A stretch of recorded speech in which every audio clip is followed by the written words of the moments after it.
big deal. That was nice. That was subtle. Oh, hello. I need this in there. Okay, there we go. So, hey guys.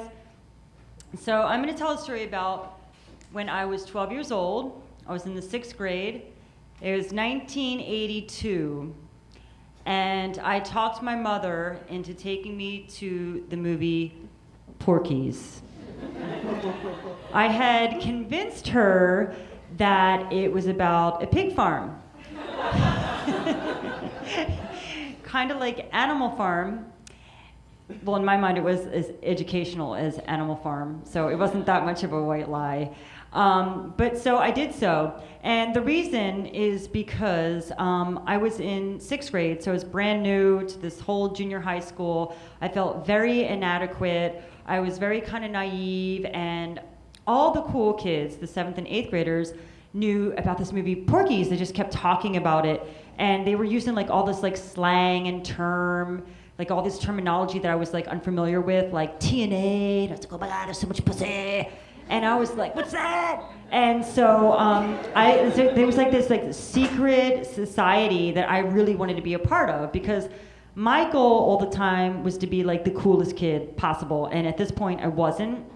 And I think an example of that would be because at this day and age, like all the cool kids, like the guys had like quarter-length sleeves of like Led Zeppelin and Ozzy, and the girls had like Jordache jeans, were super tight, perfect feathered hair.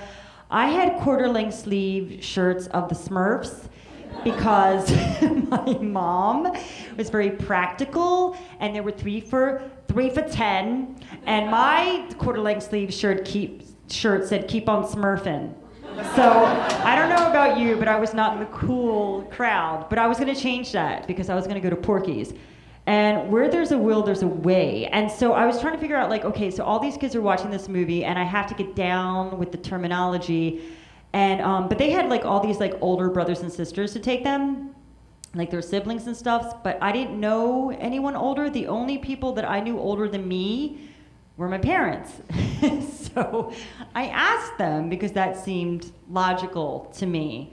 And so so basically my mom was just like, oh yeah, sure, we'll totally do that with your father next week. That'd be great. We'll bring your brother. My brother's 11. So it's getting weirder by the minute, I know. So I have to say, like, in preparation for this movie, I have to say that I wasn't like super naive to sex, because I did see Friday the 13th, and kids that had sex, and they did, got bludgeoned to death by a total pervo in the woods. But I didn't care, because if there was some PV getting in the V, I was on deck. Like, I was there. So so if you take Porky's and you remove all of the like camping and slashing from it, and you pepper in some like racism and some hicks, you got Porky's. It's good stuff. So, oh, and I should also say that another reason I felt I was prepared to see this crazy movie called Porky's that was going to be like crazy, like riddled with sex parts and boobs and stuff and everything that I wanted to see, was like I felt like I was a little aware of things because in 5th grade I read a lot of Judy Blume. And, you know, I learned some things. I read Blubber, and Are You There, God Is Me, Margaret? And so basically I knew a lot about menstruation and bullying and dweebism. And so like I like totally got like all my information from her. So I totally loved Judy Blume. Loved her.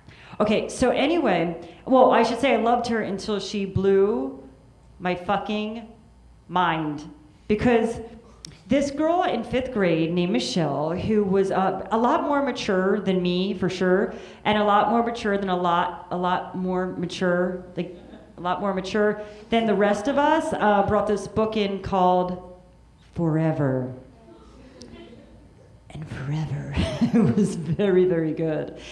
I'm gonna like totally jump straight to page 81.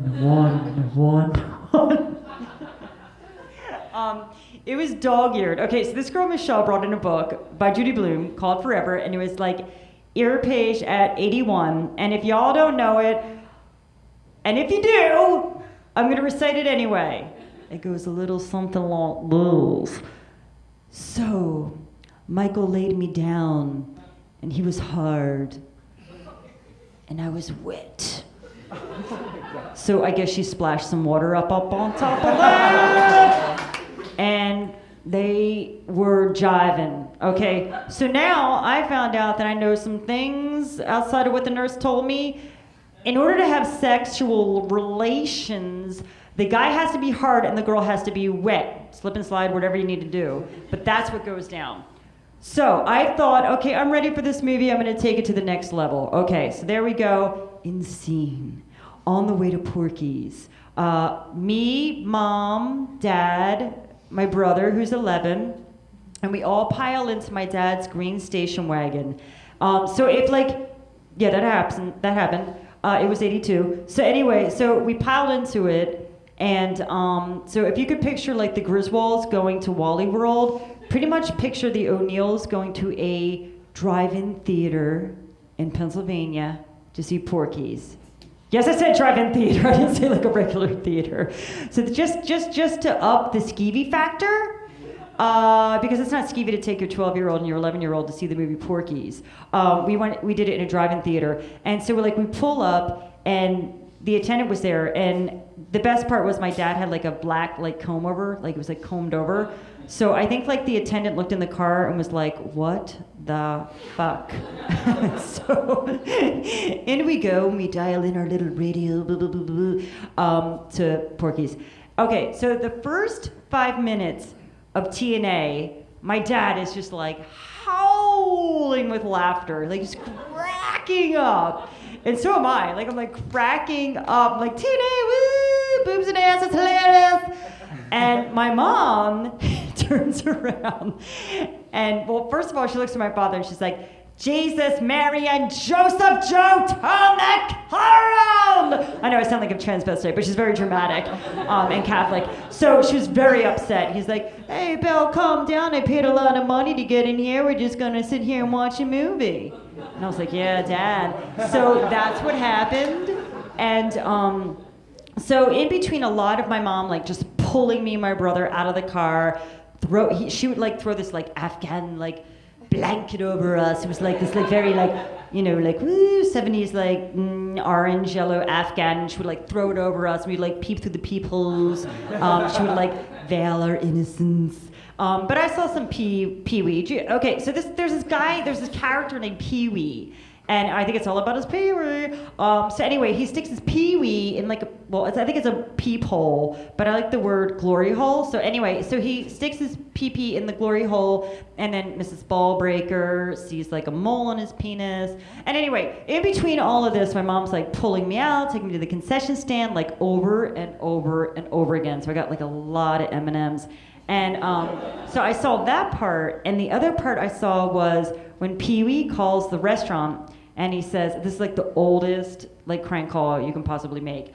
So he calls up and he like calls the waitress, and he's just like, looking for my friend Mike Hunt. Can you check to see if he's there? So of course, like the waitress is like, "Mike Hunt? Is there a Mike Hunt in the house? Did anyone see Mike Hunt?" And everyone's laughing, like everyone in the movie theater's laughing, everyone in the movie's laughing, and I'm like, that goes like way over my head. But I was just like, note to self, find out why this guy named Mike Hunt is funny. Yeah. So anyway, it wraps up, lovely evening, we go back home. And so now on Mondays, my English teacher gave us an assignment. So you have this journal and you write in it like all week. And on Mondays, you get to stand up in front of the class and tell everybody what you did for that week. And I love that. It's kind of like what I'm doing right now. So that was going to happen, and I was just like, oh my God, this is where I get the cool factor. It's going to happen right now. So I get to like walk in and be like, I saw Porky's, and I know all this stuff. And my mother said, I forbid you. Don't you dare even think about writing that in your journal and telling everybody in that school the filth that we saw on that screen. And I was like, oh, chill. But I do have to say, to get my mother back, I know everyone probably thinks like, what a scheming, bitchy little 12-year-old, which I kind of was, but we didn't have cable. We were the only people in school that didn't have cable because it was dirty, and so everyone thought we were poor. So that's not cool. But it was because it was dirty. So anyway, I did get her back, but she said, I forbid you. I said, okay, I totally oblige. And I stood in front of class, and I was very proud, and I opened up my journal, and I said, this weekend, my family and I went to go see the movie E.T., and it was awesome.